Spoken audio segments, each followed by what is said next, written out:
Hello, viewers. Welcome to another exciting episode of UVCE Chronicles. My name is Varsha Rao from second year AIML, and I'll be the host for this episode. Today, we are joined by Annabelle Viegas. Annabelle is an architect and urban designer.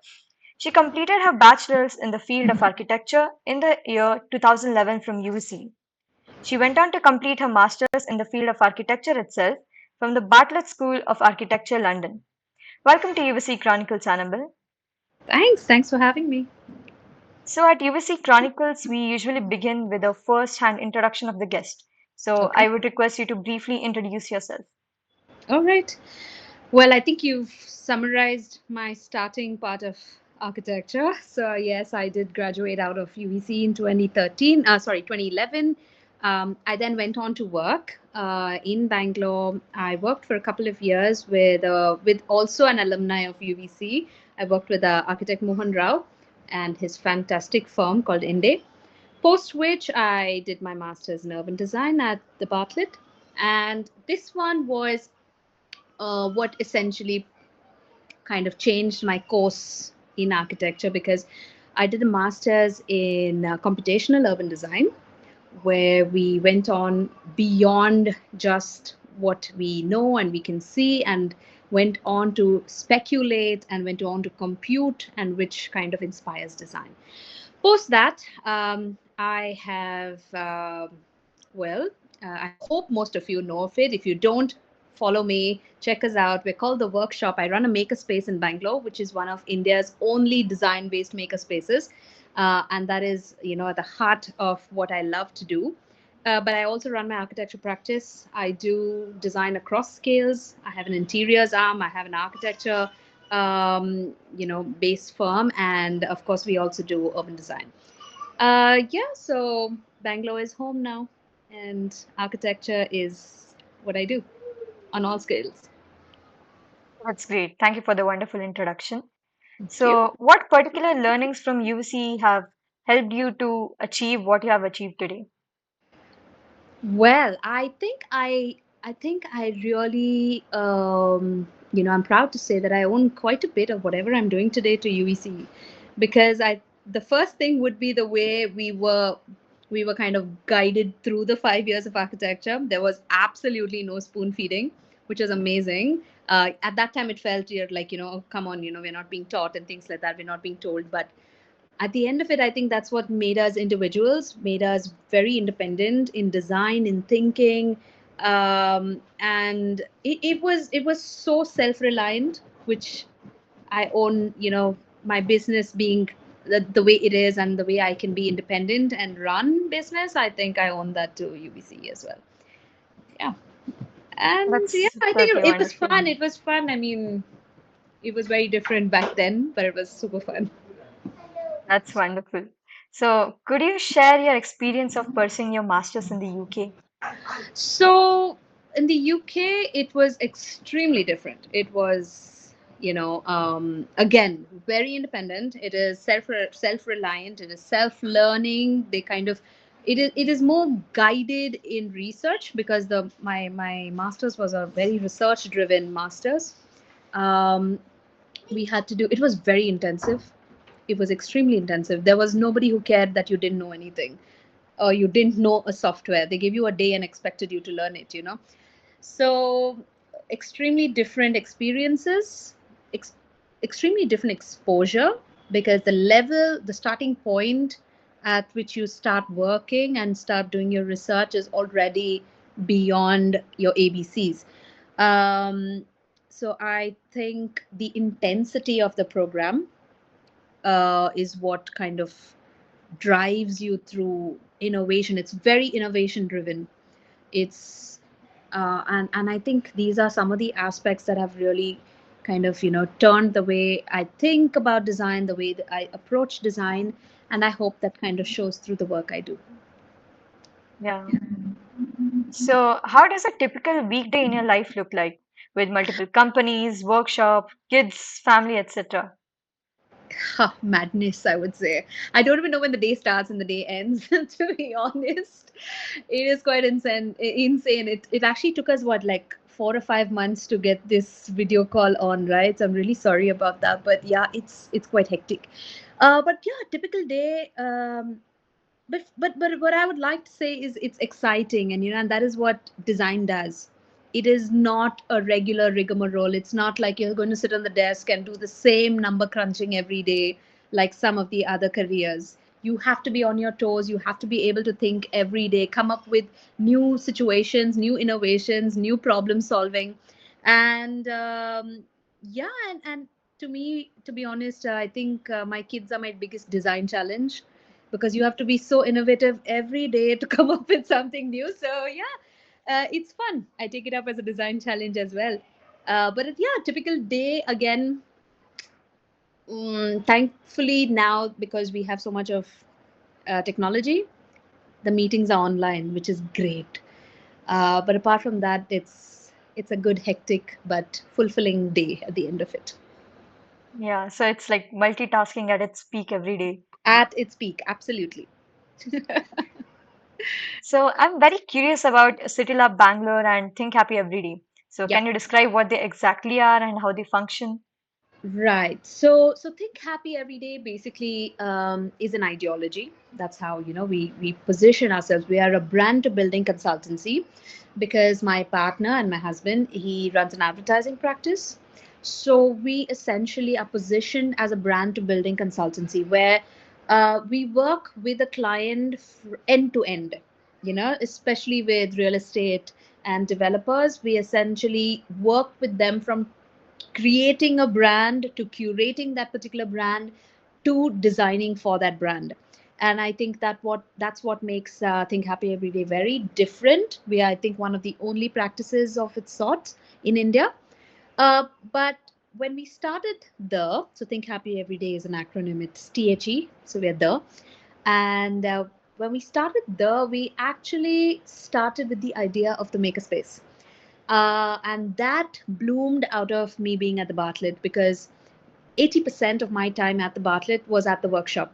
It wasn't called the workshop, it was called the Institute of Making back at the Bartlett. And we had to prototype every idea. And honestly, that particular way of working changed my way of thinking. And I was quite inspired by that approach. And I told Craig, as my partner, saying that, if I did go back to India, I would love to have a workshop like this. And I think it's really important because if I had a workshop like this back in India when I was doing architecture, I think my whole architecture 5 years would be very different. So he says, okay, let's do it. What do you want to call it? And I said, the workshop. So he said, amazing. We'll make the think happy every day because that was always something we wanted to call our company. And so that's how Think Happy Every Day started. We came back to India in 2015. We set up the workshop. We had a raggedy warehouse in Nagwara, which we found very, very weirdly.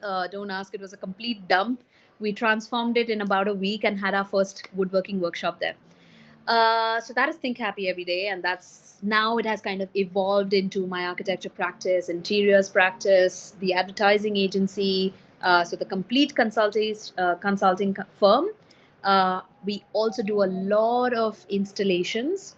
We do a lot of urban art, urban installations, data-based installations. In fact, one of my recent art installations is I worked with, or rather, it was this artist that I was working with. Her name is Shiloh.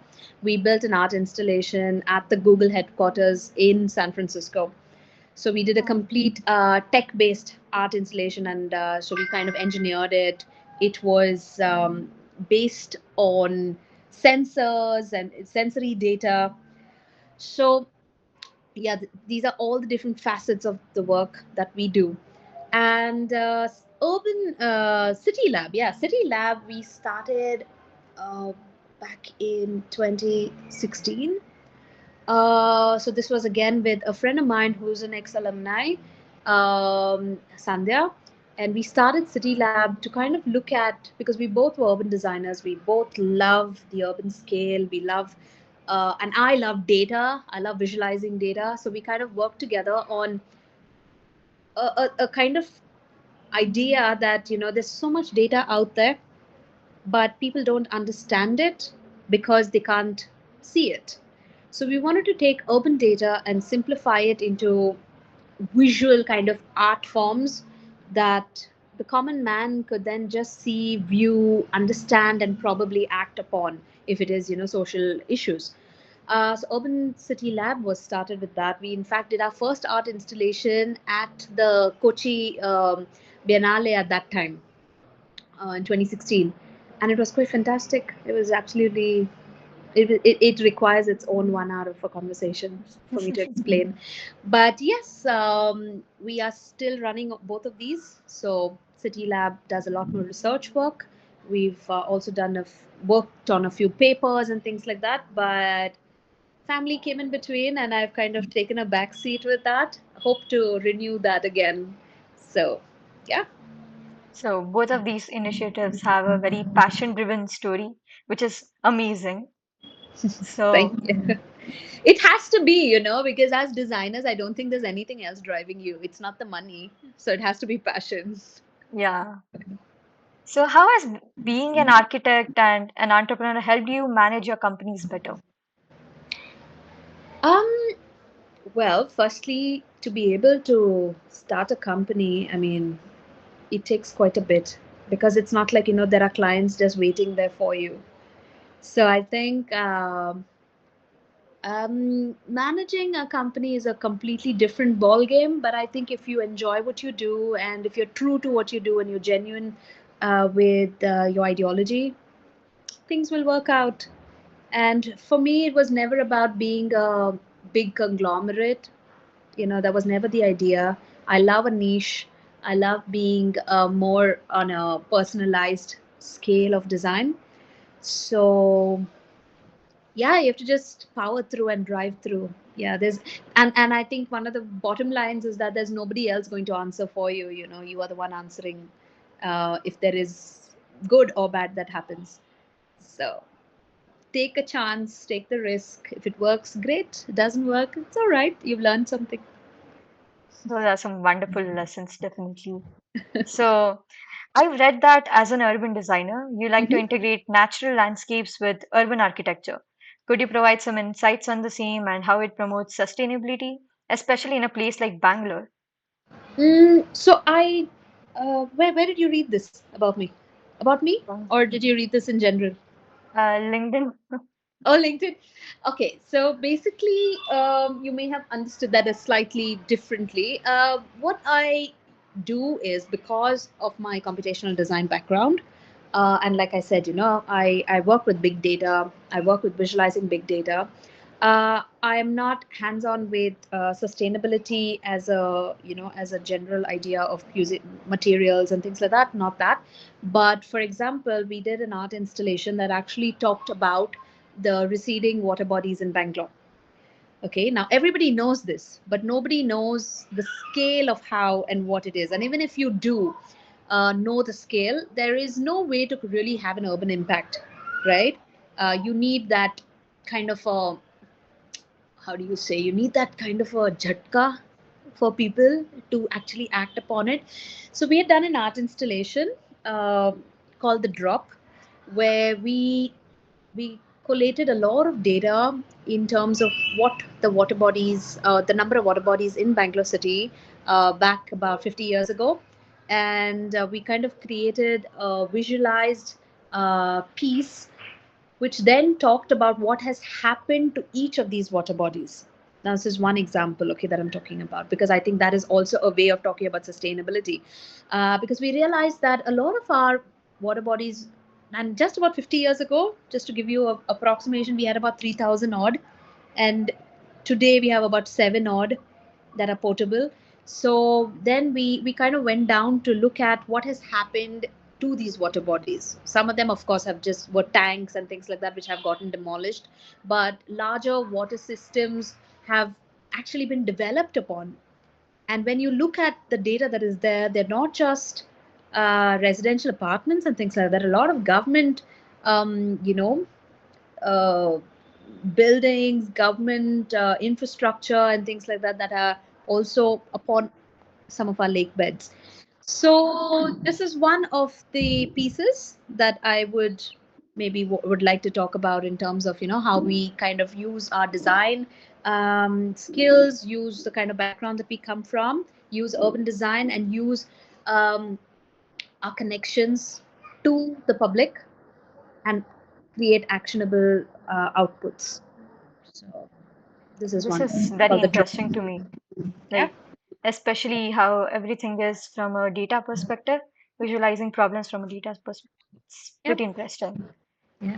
So, how do you see the future of urban design evolving, especially in densely populated cities? Uh, well, it's a very it's a generic question, I would think, firstly, but urban design has and will and has to evolve because it is a problem solving based um, career, or a problem solving based um, what do you say, approach. Yeah, you have to be able to just solve problems. So now, and urban design does not really just limit us to what is happening now. It is also for the future in terms of where we are designing it. If you take Bangalore city in itself, I would think that if there were a lot more urban designers involved in the city planning itself, we could have probably approached certain issues that are unnecessarily happening right now, approach them differently, kind of, because all of this was foreseeable, you know. So urban design as a whole is extremely important, and urban planning is even more, to take into consideration the way our cities are moving, the way our urban is moving, the way our population is moving, and hence understanding data. Again, I come back to this because it is not a one stroke approach. You know, we have to learn from history, yes, but the future that we are looking at is very different. It's very different what the people need, what our culture is evolving into as well.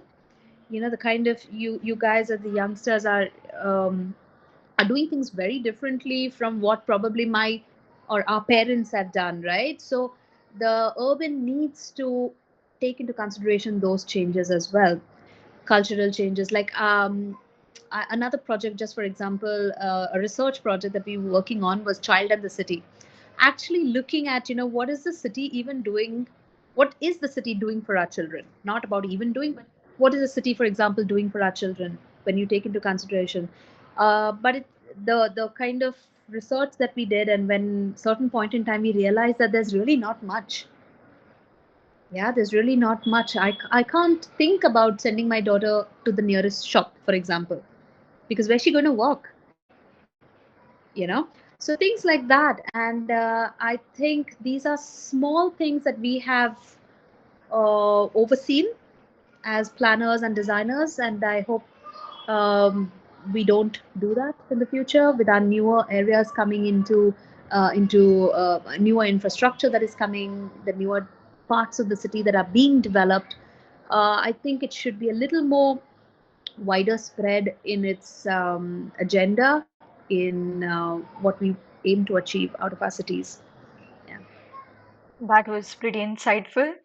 So, what specific skills or tools would you advise current architecture students to focus on to thrive in the future in the field of architecture? I would think more than any technical skills, I think the first thing is to have a work ethic. I think that is something we are missing out on, honestly. I do get a lot of internship applications. The portfolios look great, but I feel work ethic is lacking. So I think that is the most important. Aspirational, be aspirational. As designers, I think skills can be learned easily, and now they're getting easier and easier. You know, so I wouldn't really say technical skills are the most important, but they are important. It's great to have, you know um, software skills. I mean, there's so much out there today, so it's always good to keep learning. But for me, from the kind of the work when I'm doing my work and when I have my people working on projects and things like that. I think having a good work ethic, a genuine attitude, um, an eye for detail are the most important skills to have as a designer. Yeah, that's pretty understandable. I mean, the basic requirement you've stated. So which very which important is too. which is the most overseen again, because I Yeah, don't know, everyone has some great software skill, but then there's no eye for detail. There's nobody knows how to kind of make that with their hands, for example. Again, that's another thing. Hands-on skill, I think, is really important, because otherwise we're just designing great things, but executions of it is also yeah, something. very true for today's young generation, I guess. So yeah, that was an amazing discussion with you, Annabelle. Thank you for sharing all your insights and learnings with us today. It Thanks, definitely would Varsha. help our viewers and listeners have a clearer idea about the multiple options open to them now and how to Yeah. navigate their careers in the field of architecture. Thank you so much for joining us today again. Thank you. I hope you take what you take and you make sense of what makes sense to you.